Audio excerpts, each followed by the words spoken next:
अस्सलामु अलैकुम वरहमतुल्लाहि वबरकातुहू। मुहतरम सामिईन, आज हम एक जो मौजू पर बात करने वाले हैं वो है हुब्बुल वतनी। देखिए, कुरान और हदीस की रोशनी में अगर हम देखें तो अपने वतन के साथ मोहब्बत करना, उसके इस्तेहकाम के लिए कोशिशें करना नबी अलैहिस्सलातु वस्सलाम की सुन्नत मुबारक है। नबी अलैहिस्सलातु वस्सलाम पर जब पहली वही नाजिल होती है और वो अपने बीवी हज़रत खदीजतुल कुबरा रज़ियल्लाहु ताला अन्हा के पास आते हैं, तो हज़रत खदीजा रज़ियल्लाहु ताला अन्हा उनको ले जाती है वर्क़ा बिन नौफल, उस वक़्त के जो बड़े आलिम हैं उनके पास। वर्क़ा बिन नौफल उनको 3 बातें जो है कह देते हैं। एक बात उनमें यह है कि नबी अलैहिस्सलातु वस्सलाम के सामने उन्होंने ये कहा कि आपका जो कौम है वो आपको जुटलाएगी, आपकी तकज़ीब करेगी। दूसरी बात जो उनको ये कही कि आपके जो कौम है वो आपको अज़ियत और तकालीफ जो है ना और मसाइब में और मुश्किलात में डालेंगी। तीसरी बात जो उन्हें वो कही गई रसूलुल्लाह सल्लल्लाहु अलैहि वसल्लम के सामने वो ये कि आपका कौम आपको अपने वतन से निकाल देंगी। रसूलुल्लाह सल्लल्लाहु अलैहि वसल्लम ने इब्तिदाई 2 बातों पर खामोशी इख्तियार की, लेकिन तीसरी जो बात कि आपकी कौम आपको अपने वतन से जो है ना बाहर निकाल लेंगी, इस पर रसूलुल्लाह सल्लल्लाहु अलैहि वसल्लम ने ताज्जुब का इजहार फरमाया। और रसूलुल्लाह सल्लल्लाहु अलैहि वसल्लम ने फरमाया कि क्या मेरी कौम मुझे निकालेंगी मेरी वतन से?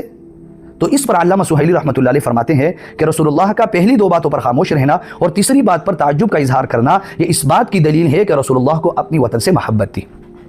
रसूलुल्लाह सल्लल्लाहु अलैहि वसल्लम हिजरत मदीना के बाद जब मदीना चले गए और मदीना तशरीफ़ ले गए, तो उसके बाद रसूलुल्लाह सल्लल्लाहु अलैहि वसल्लम जब भी मदीना से किसी सफ़र पर जाते तो सहाबी रसूल फरमाते कि जब मदीना के करीब पहुंचते तो रसूलुल्लाह सल्लल्लाहु अलैहि वसल्लम अपने सवारी को तेज़ करते।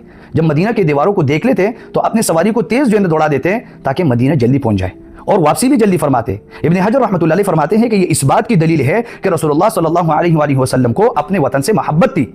तो यही है हुब्बुल वतनी। तो हुब्बुल वतनी जो है ये नबी अलैहिस्सलातु वस्सलाम की सुन्नत है। हज़रत बिलाल रज़ियल्लाहु ताला अन्हु के वाक़यात को अगर हम देखें तो जब हिजरत मदीना हुआ तो उसके बाद उन पर बीमारी आ गई थी। हज़रत आयशा रज़ियल्लाहु ताला अन्हा की रिवायत है कि फरमाती है कि बिलाल रज़ियल्लाहु ताला अन्हु जब थोड़ी सी उस बीमारी से उनको सेहत मिलती, थोड़ी सी तबीयत ठीक हो जाती, तो वो चीख चीख कर रोते और वो यही जो है ना अशार के तरज़ और अशार में यही कि फरमाते कि मक्का में दोबारा मैं कब जो है ना पहुँचूँगा और मेरे इर्द गिर्द वो खुशबूदार जो है ना घास हो, यानी मक्के की याद में अशार पढ़ते थे और रोते थे। तो ये थी सहाबा किराम की मोहब्बत अपने वतन के साथ। तो हमें इससे ये सबक मिलता है, सीरत के इन वाक़यात से, नबी अलैहिस्सलातु वस्सलाम के इन वाक़यात से हमें ये सबक मिलता है कि हमें भी अपने वतन के साथ मोहब्बत करनी चाहिए। और आजकल जो हमारे भारत और पाकिस्तान के आपस में जो मसाइल चल रहे हैं, इसमें हमें अपने मुल्क पाकिस्तान के साथ खड़ा होना चाहिए, हमें अपने अफवाजी पाकिस्तान के साथ खड़ा होना चाहिए। हमें ये नहीं करना चाहिए कि अपने मुल्क के खिलाफ मनफी प्रोपेगंडे करें, हमें मस्बत चीज़ें फैलानी चाहिए। हमारे बहुत सारे लोग ऐसे हैं इस वक्त भी अपने पाकिस्तान के खिलाफ बातें कर रहे हैं। हमें इस वक्त मुत्तहिद होने का, हमें जो इत्तिफाक की ज़रूरत है इस वक्त, न कि हम अपने आपस के इख्तिलाफात में उलझे रहे।